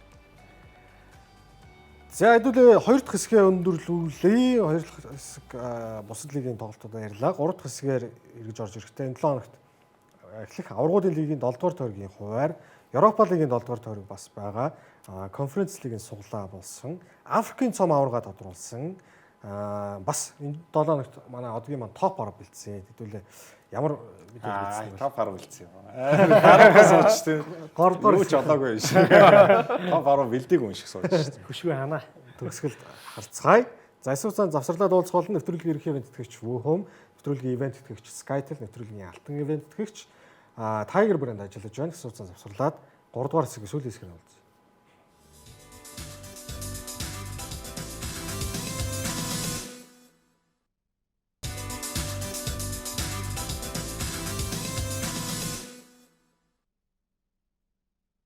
«23 дахь дугаарын маань сүүлийн 3 дугаар хэсэг эхэлж байна. За энэ хэсгээрээ бид энэ 7 хоног эргээд эхэлж байгаа, сар гаруун дараа эргээд эхэлж байгаа аврагуудын лигийн 7 дугаар тойргийн шууд амжилтын хуваараа танилцуулъя. За өнөө өрөө шууд 23 цаг 30 минутаас Кайрат Брюге клубүүдийн тоглолт эхлэх нь байна. За Кайрат баг энэ чинь талбайдаа хийж байгаа сүүлийн тоглолт байна. Тий. Тэгээд сүүлийн дөрөвт Арсеналын Лондон хотын Эмиратс цэнгэлдэгэд очиж тоглоно тий. За Брюге очин, Сити очин, Тоттенхэм очин, Арсенал очин гэдэг явчих. Дураараа юм. тип өгөөд энийг Арсенал 100% амжилттай яваа. Энэ суурал Жозепе Меаццад тасрах нь уу? Эсвэл яах? энэ дээр хоччихвол тэгээ Кайратыг гээд очих болох тий. Тий харах нь байна. За Реал Мадрид Монакогийн эсрэг Мбаппе хуучин боёхаас л тоглох. Хин Погба тоглохгүй гэж лээ. Өмнө Монакод байгаа. Погба бол гараад ирсэн шүү дээ. За тэгээ Спортинг PSG, Копенгаген, Наполи за орхигдсон нь бол Реал, Аякс, Олимпиакос, Ливерпулс гэсэн тоглолтууд үлдэж байгаа юм байна. Топ нь Интер Арсенал юм байна да. Наполи өөрөөсөө 23 дугаар байранд дөнгөн дангийн яваа. Копенгаген болохоор яг доор нь 24 дугаар байранд яваа. Хоёулаа доошоо мултрах гээд байгаа багууд яах нь вэ гэдгийг Хожигдсон нь ер нь хэцүү үтгэх юм байна тий. Хожигдсон хэцүү байдал руу орох нь. Наполи гэхдээ 23 дөрөвт явж байгаа. Харин тий. Сери Ад ямар байгаа юм тий. Тэр амар бүрэлдэхүүнтэй гэж. Тэгээ хоёр тоглолт гарахгүй 7 тоглолт гарч ийн гэхээр бас л баадлыг гоё юм аа. Нэг өөрсдөө. За Карабах Франкфурттай тоглох нь байна. Галатасарай, Атлетико гэсэн тоглолт. За энэ дундаас хамгийн амар очроо бол Челси Пафос байна. Давид Луис гайгүй тоолох хөлгөд өгнө шүү дээ. Стэнфорд Бриж цэнгэлд хүрээлэндээс эксэлзэл орж ирэх юм шиг. Орж ирэх юм За байна. нэг бэлэг дуусах Чөлөө цогтоос хийчихвээ лээ. Ганц нэг мөргөж мэдэн шүү. За Славия Барселона тэр жил нэг хэсэгт ороод Славиагийн нөгөө ари алтны хүн суглаан дээр бүр ингээд нүдэ амжижсэн санагдчихэв. Барселона, Байерн, Барса одоо гол нь тэг нэг хэсэгт орж. хоёр хожижуулсан нэг 8 орох боломж өгнө байгаа л та. 50-50 хүртэл. За Ньюкасл PSV. Ньюкасл ч байрал нь болохоор 11 дугаар байранд. 12 дугаар баг бас тийм. тий явж байна. PSV болохоор 21 дугаар байранд явж байгаа. Хожигчул бас доошчих. За тэгээд Real Ajax бол 33-35-д явж исэн байгаа. Түрүүчийн хуваар дээр бол ер нь л орхидох нь бол тодорхой тоглолт бол байжээ гэж.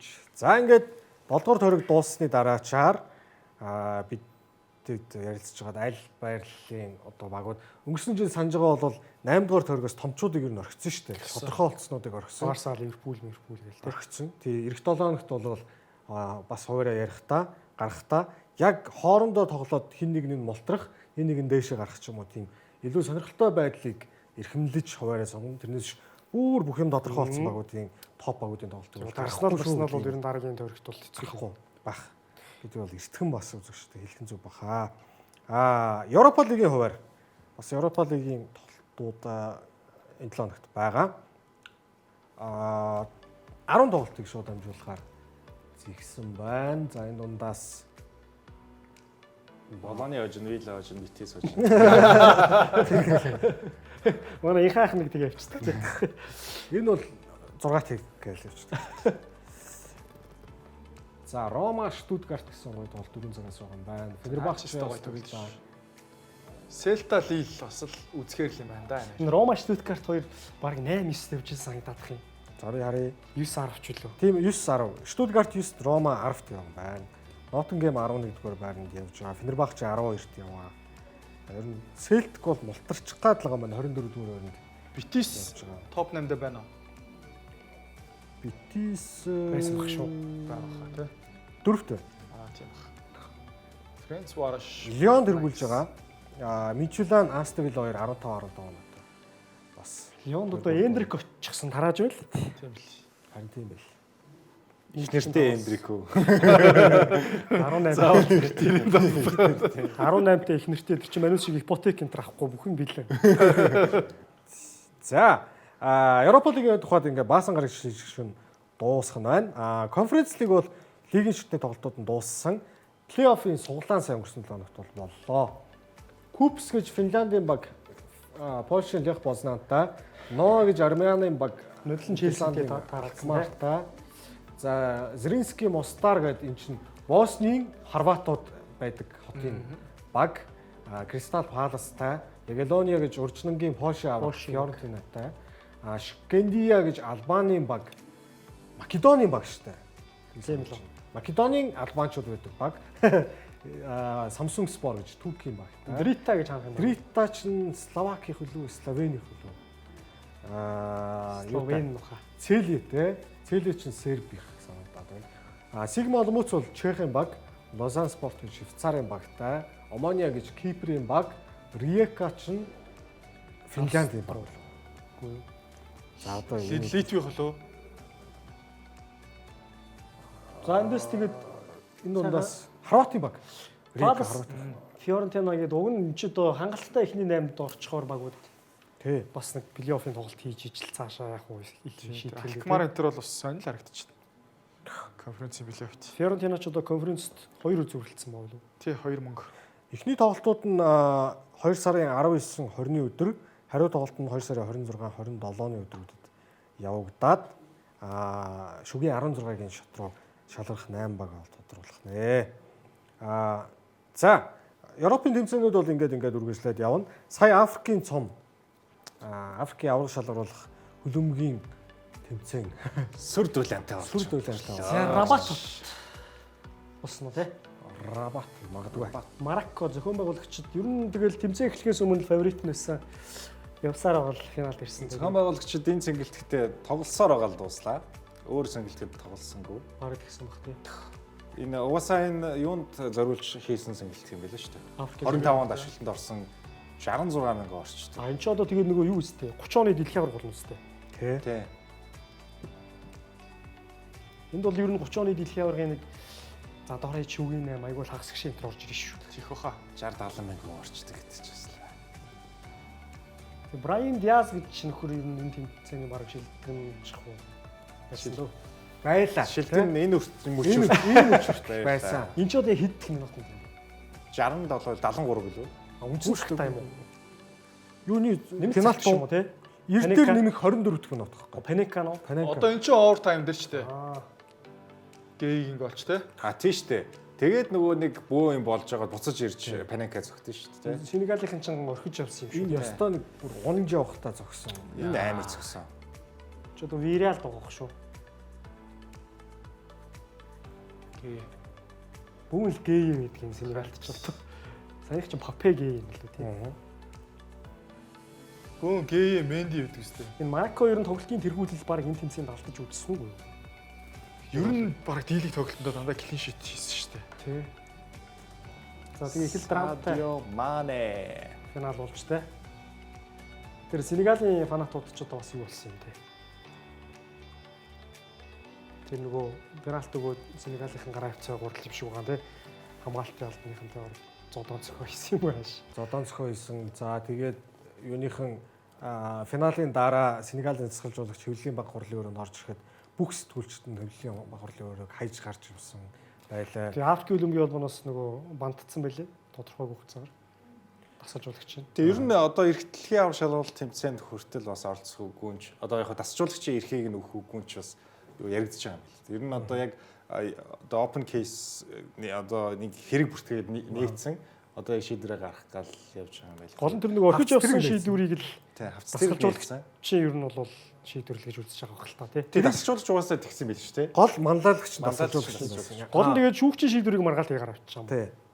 Тэнгүүтээ бүр яг ингээд бүх юмд дүрстэйгээ баримттайгаа байгаа. Шүүгч вар үзээд тургуулийн цохилтыг зааж байгаа. Тоглолтын шүүгчийн эрдээр нэг хэдэх минут ч юм 8 ч юм уу 9 8 дахь минут тавьсан болов 4 дахь минут ч болов. Тэгээд шүүгчийн шийдвэрийг эсэргүүцээд бүх тоглогчдоо талбайгаас дуудаж гаргаад за тэнгүүтээ буцааж оруулж ирсэн гол аваад бол мэдээж садио маана юм үзэж нөгөө нүд тайлсан баг энэс байхгүй. Тэгээд тэн дээр бас нэг хугацаа байдаг хаа. Одоо тэдэн минут үлээгээд ирэхгүй бол шууд нөгөө техникийн хожигдол гэдэг ч юм уу 15 минут ч үл нэг тийм хугацаа байдаг санагдаад их юм.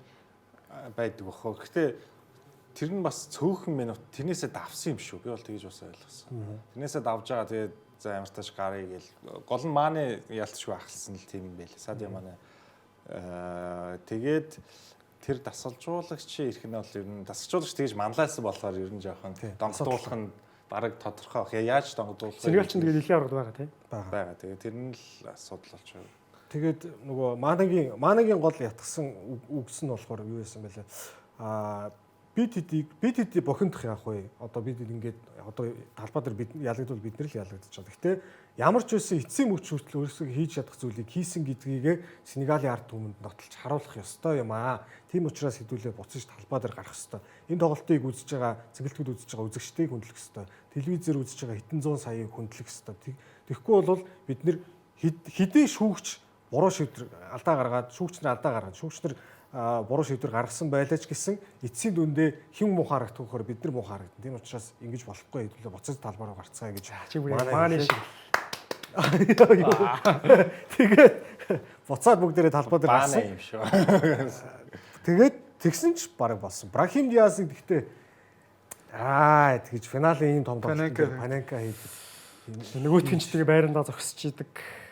Паненка гэж одоо нөгөө нэршил гарч ирснээс хойш манай Паненка өөрөө зогсож тэгж хийснээс хойш тургуулын цогцолтыг үзүүлэлтээ би нэг нэгтлээ. Сонирхолтой юм байна. За.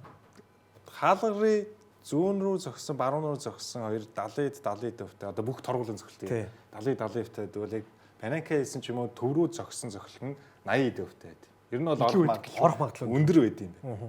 Яг нэг хаалгачийн тэр ч одоо үлдэх магадлал айгу бага шүү дээ.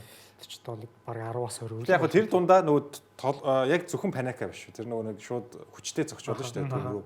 Тэгээд Паненка хийсэн дотор нь гэтээ тэр дотор нөгөө нэг хийж чаддгүй хүн гэж бас байдаг юм шүү. Манай нөгөө Зидан байна, Месси байна, дэлхийн аваргын финал Пирло байна. Одоо нөгөө яг классик дэлхийн томчууд бас яг хийгээд байгаа байхгүй.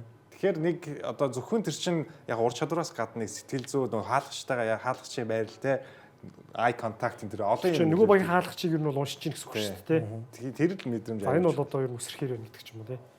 Тэгэхээр Брахим Диас бол яг алдсан. Манай тэгээд ер нь бол Африкийн бас домгуудыг нэрээр шилжиж чинь тий. Яг Альбиасэр өөрхөө ингээд өвийг бүр ингээд тунхаглаж байгаа хэрэг. Африктаа одоо энэ чинь 2 дахь төрүүлчлээ шүү дээ. Ер нь бол Африкийн томчууд хүртэл ингэж бас 2 төрүүлсэн тохиолдол байхгүй шахуу. Ер нь ховорхон гэж хэлчихэж байна. Тэгэхээр бол одоо салаагч байхгүй шүү дээ. Африкийн зүгээр би нөө Африкийн хамгийн шилдэг тоглогч гэдэг дээр баг яригдах болцсон юм шиг. Бүх цаг үеийн гэж баг яригдах. Цаг үеийн үү? Тэ яригдах болцсон юм шиг. Хэдүүлээ Африкийн цомын түрүү болоод Египт сүүлийн жилүүдэд юу болсныг харъя. За Египт бол хамгийн олон төрүүлсэн баг нэг 7 удаа. Хамгийн сүүлд 2010 онд төрүүлсэн.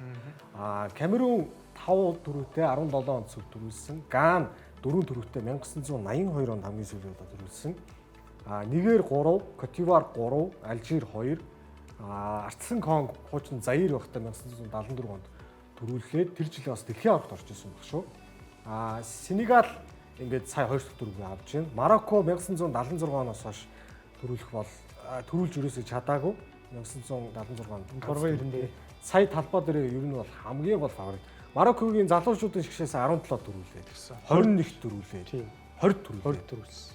Ер нь бол цаанаасаа нэлээд ундрахтай байгаа. Үндэсний шгшэн ч гэсэн 22 онд Катарт. Энэ 10 арай салах байгаагүй юм байна л та тий. Салах шгшөөгийн дебютийг 11 онд хийсэн. Дараа жил. Тэгээд 12 оны Лондонын Олимпиар орж ирдэг. Мухаммед Салах, Садио Мане хоёлаа тусынхаа шгшээд Олимпиар орж ирсэн байдаг. Салахыг шгшөөгт орж ирснээс хоошоо Египтийн шгшээ Африкийн цомд 12 онд шалгарчдаг урьдсан шатад ааваг 13 онд шалгараагүй 15 онд бас байхгүй. Тэгвэл 17 онд орж ирэнгүүтээ шууд финалд гарч ирээд Камерунд хожигдсон. 19 онд шүгэ 16-д Өмнөд Африкт хожигдсон. 21 оны финалд тэгтэйгээр тэнцээд тургуулын цогцолтоор Сенегалд хожигдоход Салах 5 дахьын зохих байж байгаа. Үлдсэн. Цогцолт нь гараагүй. Тэрний өмнө бол 2 тоглогч нь алдаад 5 дахь цохиж чадлах хожигдсон. Шүгэ 16-д Ардсан Конгод энэ тоглолтын дээр Салах оролцоогүй байлээ. 23 оны тоглолтын дээр гинцлүү яасан. Сенегалтай сая бас л Манагийн голоор нэг тэг харьцаатай хожигдсон. Ингээд Салах Цогийн хамгийн шилдэг Африкийн тоглогчтой нэг маань ингээд Африкийн цомд финал 2 финаалтад төрүүлж чадаагүй байна. Тэгэл одоо Салах яригдсан байна. Одоо Мане яригдсан байна. Мэдээж Ито, Дрогба, Жорж Виа гэл яригдах хүмүүс байгаа л да. Гэтэ яг нөгөө Манегийн яг хөв тоглогчийн клуб болон юунд үзүүлсэн амжилт бол бас Чигтэй. Премьер лиг төрүүлсэн, Бундслиг төрүүлсэн, Залцбургтай төрүүлсэн Австрид. Тэгээд аргуудын лиг төрүүлсэн Ливерпулд, клубүүдийн дэлхийн аварга төрүүлсэн, FA Cup төрүүлсэн. Тэгэл ер нь бол явж өгөх юм байна. Манай Хоёр удаа Африкийн цомдоо төвлөж байгаа. Сенегалыг л давахгүй байна. Яг ингээд одоо энэс чинь гадна Сенегал Египт хоёрын харьцааг харахаар нөгөө 22 оны Катарын дэлхийн аварга өртсөн шатанд 10 багийг хооронд 5-5-аар суглаад хоцсон 5 гаргасан чинь Сенегал Египт хоёр таарсан шүү. Хоёулаа Ливерпул төссөн шүү дээ. Тий. Тэгэхэд бас л Сенегал хоцсон байж байгаа ч гэдэг. Одоо дэлхийн аварга зөвлөлчүүл үрээ. болох юм байна. За топ оруулгыг хамтдаа шилжье. Энэ 7 хоногийн топ орол. За яадаг топ 10 бэлчээ түрнээс зарлаа. Цаг нь ирлээ. Одоо Премьер Лигийн түүхэнд маш олон улаан утас байд юм байлээ. Тэгээд тэдрээс би яг хамгийн одоо юу гэдэг нөгөө unusual гэж ярьдаг штэ. Одоо bizarre ч гэж ярьдаг яг. Хачирхалтай. Хачирхалтай энгийн бус тийм улаан утасуудыг зүгээр яг юу байсан яг энэ бол тийм 10-аас 1 рүү тийм яг эренбэлцсэн юм бол байхгүй шүү. За 10-т нь болохоор энэ үлрэлийн тоглолт байгаа. Wolverhampton Everton-ийн тоглолт. Энэ дээр юу болсон бэ гэхээр тоглолтын сүүлийн 6 минутанд Everton 2 удаа авсан. За эхнийх нь ингээд Michael Keane нөгөө багийнхаа тоглогчийн үснээс зулгаасан гэдэг улаан авчиж байгаа. Тэрэн дээр нь Jack Grealish маргалдаж шар утас авсан байсан. Төгсгөл дээр нь шүүгчийн шийдвэрт алга ташиж 2 дахь шараа аваад за ингээд бүр 9-үүлээ тоглолтыг бол дуусгачээ. Энэ үлрэлийн саяхан болсон тоглолт тоо. За 9 дугаар байранд нь Steven Gerrard-ийн 14-өөс 15 оны үлрэлийн Manchester United-ийн эсрэг хийсэн замлынхын сүүлийн тоглолт байсан. 2 дугаар үе сэлгээгээр орж ирээд Ману яасан бэ гэхээр талбайд нэг 30 гаруй секунд болоод талбайгаас хөвгцсөн. За чи 15 оны хавар санагдаад шүү. Тэгээ ер нь нэг алдаа гаргачих гаалс энийхээ өмнө нэг 30 хийгээд тэгээд шүүгч бол ерөөсөө шууд энэ алдаан дээр нэргэлзээг улаан утас өргөсөн Андер Ирера тэр Энд чи вааргүй байх үү? Тий вааргүй байх үү. Тэгээд дараа нь Жерард бас уучлах байсан байдаг фэнүүдээсээ. За 8-нд нь болохоор энэ их сонирхолтой 92-оос 93 оны үлрэлт Английн Премьер Лиг нэртэй болсноос хойш 92 оны 100 ифэ нэг шийдвэрийг гаргасан. Тэр нь болохоор нөгөө хойшоо хаалгач руу бөмбөг дамжуулахдаа хаалгач нөгөө гараараа барихыг хөргөлдсөн байсан. Тэгээд энэ дүрм хэрэгжиж удааг байхад энэ нөхөр болохоор Шеффилдийн хаалгач байгаа. Тоттенхэмийн эсрэг дриблдэх гэж үзээд тэгээ эсрэг багийн тоглогч бөмбөг гаргах гэж байхад нь 100 орж үлдээд за тэгээ улаан утас авсан. Ер нь яг энэ үлрэлт ийм хаалгачтай холбоотой ялангуяа хаалгач нар нөгөө шин дүрмдээ дасах гэж нэг хэсэг болсон үе нэг иймэрхүү драматик үйл явдлууд байжээ.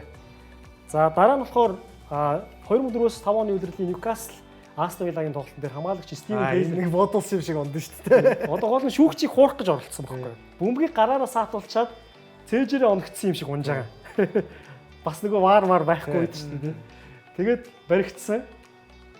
Энэ үед чи Астон Вилла бас нэг тэгээр тэргүүлж явж илүү. Ерөө дахиад гол алдчих юм бол яг ер нь тоглолт гараас гарах гад байсан юм байл. За яг энэ тоглолтын дээр тэгсэн чинь бүр сонирхолтой юм болсныг үе гэхээр Ли Бойер, Кирен Дайер гээд хоёр нөхөр хоорондоо зодтолтоод хөөгдсөн. Ингээд бүр яг энэ тоглолт юм уу те? Тийм энэ тоглолт. Энэ тоглолтын дээр Ньюкаслаас 3 гол авсан. Нэг багийн хоёр хоорондоо зодтолчихсон гэсэн. Одоо энэ тоглолтын өмнө уг нь бол Ньюкасл Тэмсэний өрөөнд 12 тоглолтод хожигдоогүй байсан юм лээ. Тэгээд энэ үлрэл чинь Эвертонд бас нэг юм үйл явдал болоо шүү дээ. Тийм. Грэм Сүүнес энэ үед хэвлийн багварлт дээр би амьдралдаа хизээч юм үйл явдал харж байгаагүй юм байна гэдэг. Хоорондоо зол. Энэ үеийг би зүлэг засч байгаа тэр бас баяргүй шүү дээ. За 5-д нь болохоор 8-9 оны улирлын тоглолт юм байна. Тэгээ өмнөх улаан утастай нэлийн төстэй. Тэгээ багийнхан найзуудаас амжиж очиагүй бол ер нь Ньюкаслын ойшигч юм болохоор байсан. Stoke City багийн тоглогч Рикардо Фьюлер гэж нөхөр өөрийнхөө багийн ахлагчийг алгацсан. Тэгээ яг энэ үйл явдлаас өмнө Карлтон Коул гол оруулаад тэгээ түүс ерөөсөө бөмбөг гаргаад. Энэ яг саний миний ярьдаг шүү дээ. За энэ бас энэ үлрэлийн Идрисагийн энэ ч одоо юу лээ 11 сард Олд Траффорд туссан гоо Эвертон нэг тэгэр хоцсон шүү дээ. Кинийг алгацчихдаг гоо. Тий. Тоглолт ерөөсөө эхлээд нэг 13 минут болж исэн чинь Идрисагийн Майкл Кинийг ингэж алгатаад тэгээ ер нь бол баг араас нь зодтолдох гээд байсан шүү дээ. Гаргааг бол. Тэгтээ энэ тоглолтын дээр Эвертон нэг тэгэр хоцсон. Дрюсбери хоол голцсон. За 3-т нь болохоор Фабригасийн нэг сонирхолтой үйлдэл байгаа. За шүүгч ингээд тоглогч нартай ярилцчихсэн чинь цаанаас зүгээр бөмбөг өшгөлчихөж байгаа. Тэр нь Крис Брантыг оноод Крис Брант нэлээд ууралсан. Очоод баг ер нь бол барьж авах башгсан. Тэгээ шүүгч бол Фабригас дээрээс шууд улаан өцгсөн. Яг энэ үед Челси нөгөө нэгэн давар авах нь тодорхой болсон байсан юм лээ. 15 оны 5 сард. Тэгээ Вест Бром энэ тоглолтын дээр 3 тэгэр өдсөн. Тэгээ гол нь Фабригасын энэ үйлдэл нөрөө тийм санаанд үүчих гэх юм уу бөмбөг өшгөлсөн чинь авчиж Крис Брантыг оноод за тэгээ улаан утас авчээ. За хоёрт нь Юсуф Мулумбу 12-оос 13 оны үлрэл. За энэ бол бүр яг санаатай өшгөлсөн. Фабригасыг бол санаандгүй энэ бол санаатай авчиж Вест Хэмийн Гари Онилийг бөмбөгөөрөө цохиод За тэгээд Гари тухайн Андре Маринер шүүгчээр ажиллаж ирсэн юм байна. За тэгээд өшөглүүлсэн Гари Онилн сая Страсбургт дасгалж хүлэгчээр очсон байна. Энэ нэг манай нэг Монголд Сандей лиг үдэрл болдог юм да. Коломбо. За энэ Габриэл Мартинеллигийн нэг сонирхолтой шүү дээ. Нэг дор 2 шар утсан авч байгаа. Майкл Оливер энэ дээр за саяны үйлдэлээр чинь шар өглөө. Түрүүний дээр хажуугаас гарах гэж байгаа үйлдэл дээр чинь дахиад шар өглөө матч гэдэг ингээд 10 секундын зайтай 2 шар өгөөд тэгээ улаан цаваа талбаас хөөгцөө. Энэ хажуугаас гарах чахт нь түлхэгчдэг. Тэгээ хажуугаас гарах чахт нь түлхэж унаагаа тэгээ нэг бөмбөг нэгэнд тоглолтод оролцсон учраас шүүгч шүүлүүдийг өнгөрцөн чинь мань тэнд очиод дахиад шар утас талд гаргаж байгаа. Тэр хоорондоо зодтолтгүй. Та хоёр нөгөө шинэ жил дээр хоорондоо барилцсан шүү тийм шиг. Картес болоо. Бүр ингээ өмсгөл урагдсан байна. Яг энэ реалын өмсгөл нь урагдаад байгаа. За гой сонирхолтой топ 10 байлаа. Гэлалаа. Дараагийн топ 10 юу вэ? Дараагийн топ 10 мэдэхгүй бэлтээ. Найз хүмсгүй гэж. За ямар ч бас энэ 7 хоног ингээд аврагуудын лигтэй, Премьер лигтэй 7 хоног Бундслигийн тоглолтууд бас мэдээж байгаа. За топуудаас нь ярих юм бол Арсенал Манчестер Юнайтедийн тоглолт Премьер лигийн хүрээнд даваагаар шилж Супер саунд үү тий. Тик 30-аас бол байж байгаа юм байна. За Германы Бундслигийн тухайд гэх юм бол энэ 7 хоногт за топ тоглолт гэвэл Union Berlin Borussia Dortmund байж байна. Бусдаар нэг ахтар том багуудын учраас алга байна. За аврагуудын лиг бол ингээд бараг 7 дугаар төргөөс ерөнхийдөө 20 зайнууд бол шийдэгдчих учраас энэ 7 хоног эх 7 хоногийн дугаар нэлээд урт дугаар болж магадгүй юм байна гэж. За та гуртаа маш их баярлалаа. Хамт үзэгчдээ маш их баярлалаа. Нэвтрүүлгийн ерөнхий ивент тэтгэгч Wo Home, нэвтрүүлгийн ивент тэтгэгч Skytel, нэвтрүүлгийн алтан ивент тэтгэгч Tiger Brand эх 7 хоногт энэ цагта 24 дахь дугаараараа эргээд уулзах болно үзэгчдээ баярлалаа.